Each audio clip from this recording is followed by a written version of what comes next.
seremos arrebatados a qualquer momento, no abrir e piscar de olhos. Você está vivendo a sua vida normalmente, daqui a pouco Jesus volta nas nuvens, de modo secreto, e nos leva. Será que essa teoria, chamada de teoria pré-tribulacionista, ela tem amparo? Ela segue a lógica de Daniel, Mateus, capítulo 24 e de Apocalipse? Fique até o final desse vídeo, que você vai conhecer uma teoria chamada teoria pré-ira, porque todas são teorias. Pré-tribulacionista, meso, amilenista, pós-tribulacionista. Mas fique até o final desse vídeo, que estudando a fundo, há mais de 10 anos, esse texto, esses acontecimentos que virão, você vai ver que bate certinho com o que está na Bíblia. E aí você tira as suas próprias conclusões. Tá joia? Vamos então voltar depois da vinheta.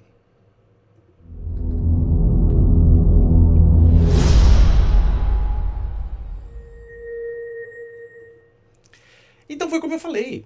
Eu também a vida inteira escutei, né, assisti aqueles Deixados para Trás, como Um Ladrão na Noite, que você tá, né, um será levado, outro vai ficar. Isso vai acontecer, mas tem um momento próprio que Deus deixou explicadinho pra gente. Primeira coisa que eu quero questionar vocês é o seguinte: imagina que você está em um local, por exemplo, São Paulo, e vai de carro para o Rio de Janeiro. Tá? Faz sentido eu falar para vocês, olha, cuidado ali na Dutra, né? Na altura do quilômetro tal, vai acontecer isso, tem uma curva muito perigosa mais adiante e tudo. Faz sentido, não faz? Mas se você está indo para o Rio de Janeiro, eu falo, olha, cuidado que lá na Regis Bittencourt, né? Ou seja, no sul, tem isso, tem uma curva assim, assado. Você fala, mas não faz sentido você me avisar isso, porque eu não vou passar por lá. Então a primeira coisa que você tem que se questionar é o seguinte: por que Jesus deu essa revelação a João para dar aos seus servos, se nós não vamos passar por nada daquilo? Ele foi tão meticuloso, tão perfeito em avisar bem certinho tudo o que ia acontecer, se a igreja não ia passar por nada daquilo. Faz sentido para você? Sem contar que essa teoria pré-tribulacionista, ela é muito recente, ela é da década de 70 para cá. Os grandes teólogos da história, né, Armínio, mesmo João Calvino, ninguém, né, Martinho Lutero, ninguém nunca falou que a igreja não passaria. Se você pegar ao longo da história bíblica, Deus nunca tirou o seu povo, sempre tirou no finalzinho. Passou junto com as pragas, passou por todas as guerras, né, com Josué, foram passando junto e Deus no final dava o livramento. Percebe? Né? Então, assim, Deus é o mesmo, ele não muda. Então eu quero trazer para vocês aqui essa visão, que é o que mais... eu aqui no Brasil, eu vi uma pessoa falar, um português falar sobre essa teoria, né, chamada de pré-ira. Por que pré-ira? Porque você vai encontrar vários versículos na Bíblia falando o seguinte, que nós não fomos destinados para a ira, que Deus nos poupa da ira vindoura, que Deus não nos destinou para a sua ira. Percebe? Porque quando você olha o Apocalipse, basicamente ele é dividido em 7 selos, que o último selo se subdivide em 7 trombetas, e aí depois a última trombeta vem as 7 taças da ira de Deus. Então você percebe que se Deus nos poupa, teria que ser perto da última trombeta e antes da ira de Deus. E você vai ver que isso se encaixa perfeitamente, tá? Então eu fiz aqui um esboço, não reparem, né? Eu não sei mexer muito bem com essas coisas. Eu fiz no paintbrush mesmo, mas quero mostrar ali para vocês um quadro. Vamos lá. E desse quadro eu fiz algumas observações, né? Então vamos lá. Então hoje nós estamos vivendo aqui princípios das dores. Por quê? Porque no princípio das dores está falando o seguinte, que haveria guerras, rumores de guerra, terremotos em vários lugares, o amor de muitos se esfriaria, e você vê que é o que nós chamamos de apostasia. Porque guerra sempre houve, né? Desde que o mundo é mundo, sempre houve. Mas você percebe que, sim, vem tido um maior número de terremotos, outros falam que não, é porque agora tem a mídia, não importa. Mas o termômetro aqui são dois. Israel, né? Nós temos que olhar o que está acontecendo em Israel, por conta do pacto, que eu vou te falar daqui a pouco, mas principalmente da apostasia. Quando a gente analisa a interpretação de Daniel, quando ele teve a oportunidade de falar com o rei Nabucodonosor, que ele falou, o Senhor é a cabeça, ou seja, é o seu reino, depois vai vir um reino menor que o seu, mas que irá tomá-lo, que seriam os medo-persas, depois que é a couraça, né? Depois vai vir uma perna de ferro, que seriam os romanos, depois viria a mistura do ferro com o barro, que por meio de casamentos, que nós vimos que Europa, tem até alguns agora falando de inteligência artificial, não creio não, mas tudo bem. E você tem percebido que na Europa e no mundo todo tem havido uma apostasia, ou seja, um distanciamento, um esfriamento com relação às coisas de Deus? Você tem percebido isso? Aumento de várias bandeiras, agendas, né? Que a gente nem pode mais falar hoje em dia na internet, né? Por ser homo não sei o quê, né? Sabe como que é, né? Então, a apostasia hoje e a perseguição ao povo de Deus está muito grande. Para nós, a nossa perseguição aqui é de não poder falar, né, com a maioria. Mas nós temos hoje lá, na África, cristãos morrendo direto nas mãos do Boko Haram. Você já ouviu falar? Nós temos na China muitos cristãos também morrendo, sendo perseguidos, enclausurados. E países no Oriente Médio, né? Então, assim, os cristãos eles estão morrendo sim. É que isso não chega, isso não dá notícia, né? Mas morre alguém de uma outra religião para você ver como que, né? Morre alguém do Islã para você ver como que eles vão noticiar, né? Mas os cristãos estão morrendo sim e sendo perseguidos. É que para nós aqui, sendo no Ocidente, a perseguição ela acaba sendo um pouco mais velada, mas nós temos tido aí uma cristofobia, vamos colocar assim, para pegar a moda aí do pessoal, né? Bom, isso está ocorrendo. E o pacto, né, de 7 anos. Esse pacto, nós vamos ver que ele vai ocorrer, conforme lá no livro de Daniel, capítulo 27, seria um pacto que vai trazer paz e segurança, a possibilidade de reconstrução do terceiro templo, tá? E o nascimento aí do Messias, entre aspas, o Messias judeu, que está sendo esperado, né? Mas que para nós já sabemos que é o anticristo, mas no começo ele vai ser bonzinho. Ele vai trazer realmente a paz mundial, vai fazer coisas boas, né? O pessoal vai adorá-lo mesmo. Porque quando ele exigir adoração, depois dos 3 anos e meio, vai ser fácil. Porque ele vai fazer tantas coisas maravilhosas, né? Que vai ser fácil. Então nós temos que olhar esses dois sinais. Esses são os sinais. Muitos falam de guerra, rumores de guerra, fome, isso sempre houve. É a apostasia. E quem tem acompanhado os meus vídeos viu que da possibilidade, né, de o Irã sendo... o sistema de governo do Irã sendo decapitado, nós temos grandes chances disso ocorrer. Tá? Então, para nós, e para Daniel, começa a tribulação, que seria esse amarelo aqui, de 3 anos e meio, e depois mais 3 anos e meio, que seria a grande tribulação, né, de 7 anos, que é a última semana de Daniel. Né? Vamos dar uma olhadinha lá? Olha só. Então, Daniel 9 fala assim: depois das 62 semanas, o ungido será morto. Jesus, já ocorreu. E já não haverá lugar para ele. E a cidade e o lugar santo serão destruídos pelo povo governante que virá. Também já aconteceu o templo e a cidade foi destruída pelos romanos. O fim virá de uma inundação, de guerras, continuar até o fim, desolação, tal. Aí fala, com ele, né, com muitos, ele fará uma aliança que durará 1 semana. Veja, não fala que é uma aliança mundial, com muitos. Quem seriam esses muitos? Eu entendo que são ali os países ali em volta de Israel, que, né, por conta do pacto de Abraão, já estão, né, e o Irã que estava segurando isso, né? Então, se você não assistiu, assista os vídeos anteriores, você vai entender melhor. Fará um pacto de aliança, né, que durará 1 semana, 7 anos. No meio dessa semana, ou seja, 3 anos e meio, ele dará fim ao sacrifício e à oferta.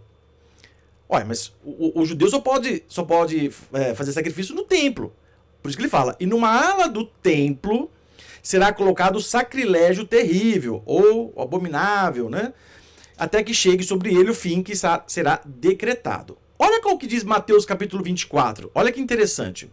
Mateus capítulo 24 fala, Jesus saiu do templo enquanto caminhava com seus discípulos. Esse vai demorar um pouquinho mais, mas vale a pena. Aproximaram-se dele para mostrar as construções do templo. Você está vendo tudo isso? Perguntou ele. Eu lhe garanto que não ficará pedra sobre pedra. Serão todas derrubadas. Foi o que Daniel já tinha falado, Jesus falou de novo, e aconteceu anos depois. Tendo Jesus se assentado no Monte das Oliveiras, os discípulos dirigiram-se a ele em particular e disseram: dize-nos quando acontecerão essas coisas. Versão mais de uma. Uma coisa é a destruição do templo e depois os sinais da vinda, tá? Aí ele fala: e qual será o sinal da tua vinda e do fim dos tempos? São várias coisas, percebeu? Jesus respondeu: cuidado que ninguém vos engane, pois muitos virão em meu nome, dizendo que eu sou o Cristo, enganarão a muitos, falar de guerras, rumor de guerras, não tenha medo, é necessário que tais coisas aconteçam, mas não é o fim. Mas não é o fim. Jesus falou que não, os sinais não é guerra, rumor de guerras, não é esse o sinal do fim. Nação se levantará contra nação, reino contra reino, haverá fome, terremotos, e isso será o início das dores. O início das dores. Que se caracteriza, né, no final, principalmente com a apostasia, né? Então, eles os entregarão para serem perseguidos, condenados. Naquele tempo, muitos ficarão escandalizados. Falsos profetas. Quantos falsos profetas nós temos hoje aí? Quantas profecias, que a gente até brinca de profetadas, né? E vão enganar a muitos, né, para ganhar dinheiro. Aí vê ele: devido ao aumento da maldade, o amor de muitos esfriará. Aqui é a apostasia. Mas aquele que perseverar até o fim será salvo. E esse evangelho do reino será pregado em todo mundo. Já não foi? Em todo mundo? Principalmente com o evento na internet. Né? Como testemunha em todas as nações. Então virá o fim. Então veja que nós estamos no momento, meus irmãos. No momento. Né? Já foi praticamente pregado no mundo inteiro. Até nos lugares mais fechados, como a Coreia do Norte, eles colocam balões, levam bíblias, eles dão um jeito, sabe? Aí vem Jesus falando: assim, quando vocês virem o sacrilégio terrível, estão lembrando de Daniel 9, acabamos de ler? Ele, né, fala, do qual falou o profeta Daniel, no lugar santo, quem lê entenda. Onde é o lugar santo? Templo. Então, aí ele fala: então, os que estiverem na Judéia, fujam para os montes, que estiverem no telhado, né, tal, serão terríveis aqueles dias, ai das grávidas. Orem para que a fuga de vocês não aconteça no inverno e no sábado. Haverá grande tribulação, como nunca houve desde o princípio do mundo, e nem jamais haverá. Aqueles dias, se não fossem abreviados, aqui é importante, hein? Já vou até adiantar. Você vai ver que nós vamos passar um pedaço da grande tribulação. Sabe por quê, meus irmãos? Porque acontece o seguinte: hoje, ser crente é uma vibe legal. É moda, né? Tem muita gente que vai lá na igreja, lá, para arrumar marido, né? Depois que fez um monte de coisa e tal. Se se arrependeu verdadeiramente, legal. Mas a gente sabe que hoje em dia, ser crente é modinha, parede escura, sons legais e não sei o quê, balada crente. Eu ouvi até falar de pornô crente, pra vocês terem uma ideia, misericórdia. Entendeu? Então o que acontece? A igreja precisa ser apurada, só se apura no fogo, precisa ser refinada. Cristo não vai aceitar uma noiva suja, mais ou menos. Ela tem que ser apurada. Você entende? Então, se aqueles dias não fossem abreviados, ninguém sobreviveria. Mas por causa dos eleitos, aqueles dias serão abreviados. Ou seja, era para nós passarmos tudo, a grande tribulação. Mas Cristo nos tira antes, né? Antes não, logo no começo, né? Um pouco depois de começar essa grande perseguição, Cristo nos tira. Se não alguém lhe disser: vem, aqui está o Cristo, está ali, não acreditem. Deixa eu ver aqui, tinha uma coisa importante. Aí ele vai falando dos sinais: o sol escurecerá. Tá. Deixa eu ver aqui, tinha algo que eu tinha que eu falar para vocês. Bom, tá bom. Depois qualquer coisa a gente volta. Voltando aqui primeiro. Como que se crê hoje que a grande maioria, né, pré-tribulacionismo? Porque é ótimo, claro, ninguém quer passar por nenhum problema, não é verdade? Ninguém quer falar: olha, tô aqui, bonitinho, Cristo me leva, pronto. Ó, eu também gostaria, sinceramente. Eu gostaria que fosse o pré-tribulacionismo. Nossa, é ótimo. Para você ganhar almas, para você pregar na igreja, é lindo. O duro é você pregar na igreja que você vai passar, né? Esse é o problema. E eu não encontro amparo que nós vamos ser levados antes. Sabe por quê? Eles se pegam no arrebatamento de João. João, né? Então vamos lá, no capítulo 4. de Apocalipse. Estou falando bem rápido, porque senão o vídeo vai ficar muito longo, né? Não daria. Então, olha lá. Então já passamos das cartas, né? Das igrejas. Aí fala assim, João: depois dessas coisas, olhei e diante de mim estava uma porta aberta no céu. A voz que eu tinha ouvido no princípio, falando comigo como trombeta, disse: suba. Veja, ele não falou que ele escutou uma trombeta. Ele falou que a voz é como uma trombeta. Falando comigo como uma trombeta. Que é parecido. Isso é importante, porque fala, olha aqui a trombeta. Não. Ele não fala que é uma trombeta. Fala como uma trombeta, uma voz. Ele fala, olha aqui, ó, ele começa a frase começando. A voz que eu tinha ouvido no princípio, falando comigo como uma trombeta. Disse, trombeta diz? Olha aqui, disse. Percebe? Suba para cá e lhe mostrarei o que deve acontecer depois dessas coisas. Veja, pro futuro. Imediatamente vi, tomado pelo Espírito. Veja, não foi num corpo glorificado. Não foi, ele não foi transformado. Ele foi tomado em espírito. E diante de mim estava um trono no céu, nele estava sentado alguém. Veja, né, para essa teoria do pré-tribulacionismo, nós seremos aqui, antes de tudo. Tá? Mas não encontra amparo. Sabe por quê, meus irmãos? Porque é o seguinte, no meio aqui, né, depois começa ali os 7 selos, 7 trombetas, depois vai vir as 7 taças da ira, né? Você vai encontrar os termos, os servos, os santos, os escolhidos, os eleitos. Você vê que nós estamos passando no meio. Quando fala que o sol vai escurecer, que a lua vai se tornar sangue, que um terço da água vai se tornar amarga, que um terço das estrelas vão cair. A gente está ali. Leia atentamente que você vai encontrar a gente ali no meio. Tanto é que, olha que interessante. Deixa eu ver aqui. Adiantando. No Apocalipse capítulo 13, olha só. Foi dado poder para guerrear contra os santos. Né? O anticristo. E vencê-los. Olha, quem são os santos? Somos nós. Tá? Não é aqueles que ficaram. Porque o pré-tribulacionista acontece isso. Você tem uma segunda chance, né? Até é gostoso falar, ufa, eu tenho uma segunda chance. Né? Não tem segunda chance. Na história da Bíblia inteira, Deus não deu segunda chance. Deus dá. Ele é longânimo. É diferente. Depois que ele tomou a decisão, acabou. Já era. Né? Então veja, foi dado poder para guerrear contra os santos. Fala, é aqueles que ficaram pelo pré-tribulacionismo, quem é santo foi arrebatado, no capítulo 4. Aí ficaram aqui os que não eram santos. Então, peraí, que contradição é essa? Percebe? E vencê-los. Olha aqui, capítulo 13, né? Então, como que a gente pode ser arrebatado aqui? Não faz sentido, tá? E aí, a gente vê o seguinte. Ao longo da Bíblia, eu peguei aqui só 2 textos, mas você vai encontrar vários textos falando o seguinte, como esse aqui, parecidos com esse. Porque Deus não nos destinou para a ira, mas para recebermos a salvação por Cristo Jesus. Ele não nos destinou para a ira. Que ira é essa? As 7 taças da ira de Deus. Quando realmente, porque no começo, meus irmãos, na tribulação, é 1/3 do sol, mas dá jeito. É 1/3 da lua, mas dá jeito. É 1/3 das águas, mas dá jeito. Você percebe? O inimigo, o anticristo, ele vai dando jeito. E nós vamos passando junto. E ainda vão falar que nós somos os culpados ainda. Né? Percebeu? Mas agora, quando vir as taças da ira, aí a coisa é feia. Aí não é só 1/3. Aí é o sol inteiro. Aí é a lua toda. Aí a coisa realmente é pesada, você entendeu? Então Deus não destinou para a ira, mas para recebermos a salvação. Olha aqui outro... Também 1 Tessalonicenses 1. E esperar dos céus a seu Filho, a quem ressuscitou dos mortos, Jesus, que nos livra da ira que há de vir. Que ira é essa que há de vir? As 7 taças da ira de Deus. Vamos voltar lá pro gráfico. Né? Nós temos as 7 cartas, né? Não importa. O que importa aqui. São 7 selos, que João falou, quem é digno de abrir os selos, tal, que Jesus, né? Aí abre os 7 selos, vão acontecendo as coisas. Vão acontecendo os eventos cósmicos, né? E aí, quando vai abrir o 7º, ele se subdivide em 7 trombetas.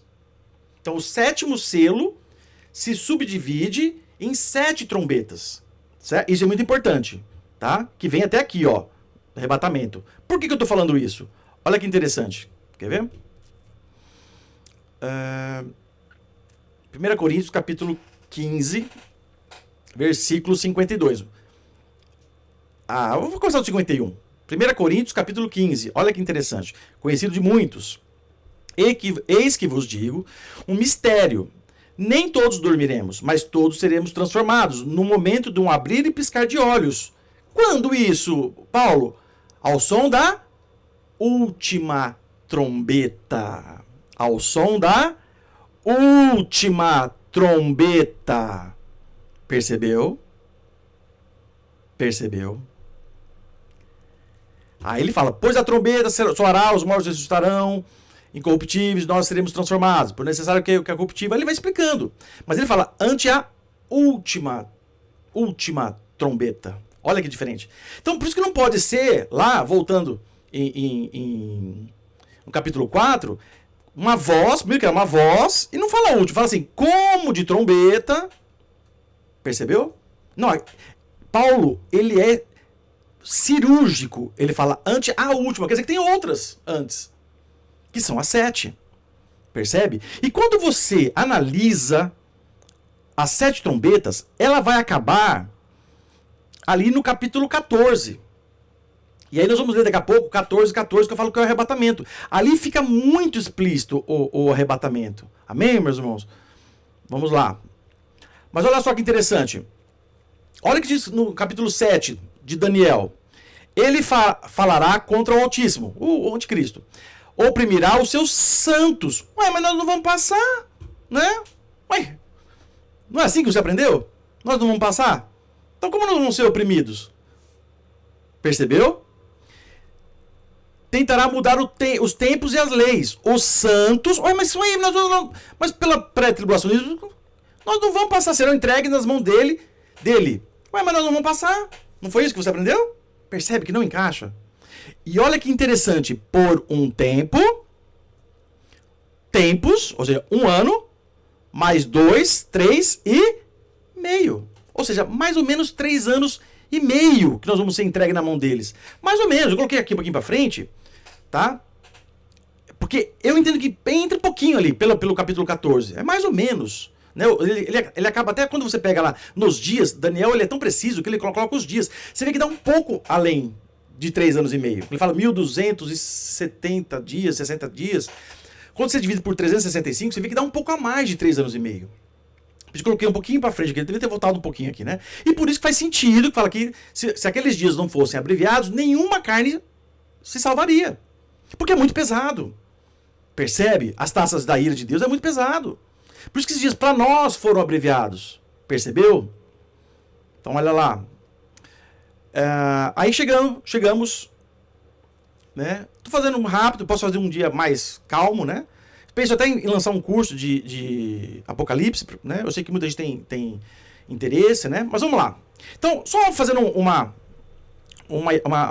explicação aqui. Nós estamos no Apocalipse capítulo 14, né? 14, versículo 14. Mas só para lembrar que no 13, 18, começa a falar, né?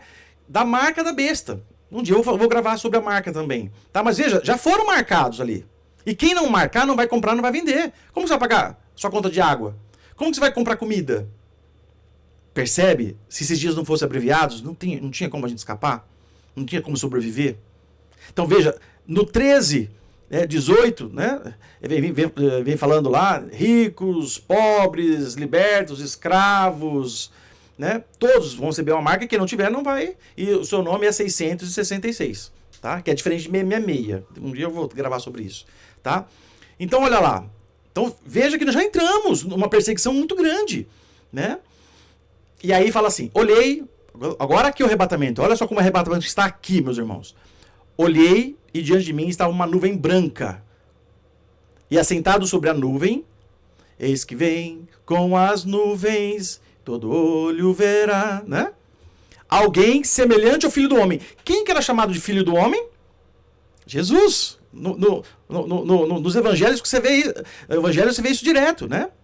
E os judeus, eles se escandalizavam com isso, quando fala Filho do Homem, porque eles sabem que é o jeito de chamar o Messias, né?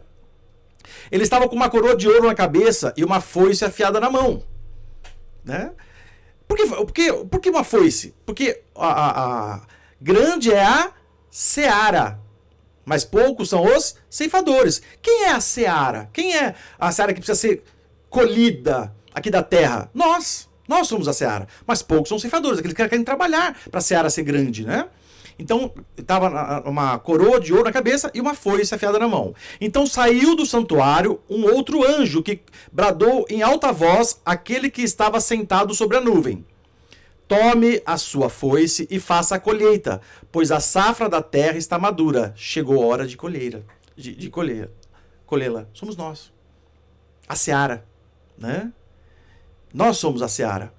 Assim, aquele que estava sentado sobre a nuvem passou a foice pela terra, e a terra foi ceifada.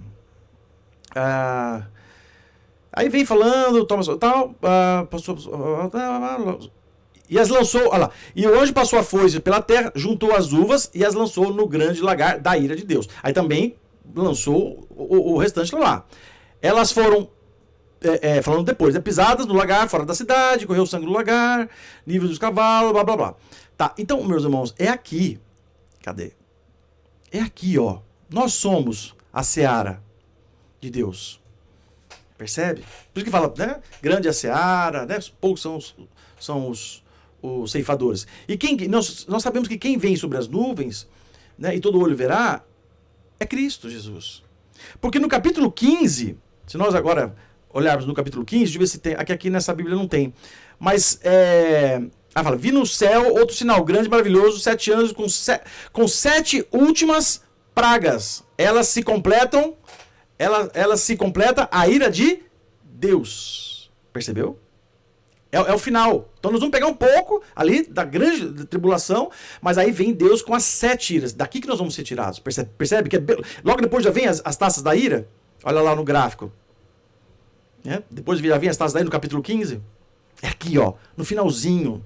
Né? Deus também sempre faz as coisas ali no finalzinho. Né? Por quê? Né? Porque ele é sádico? Porque ele gosta de brincar? Não, porque ele é longânimo. Ele quer que todo mundo se salve. Então ele espera até o último segundo para tomar uma atitude. Percebe? Então, meus amados, espero ter contribuído para vocês aí. Se você gosta desse conteúdo, se inscreve, deixa o seu like, compartilhe com outras pessoas. Deixe os comentários, o que você acha, o que você crê. Né? Pode fazer perguntas, que na medida do possível também vou respondendo. Tá joia? Um forte abraço, até o próximo vídeo, se Deus quiser.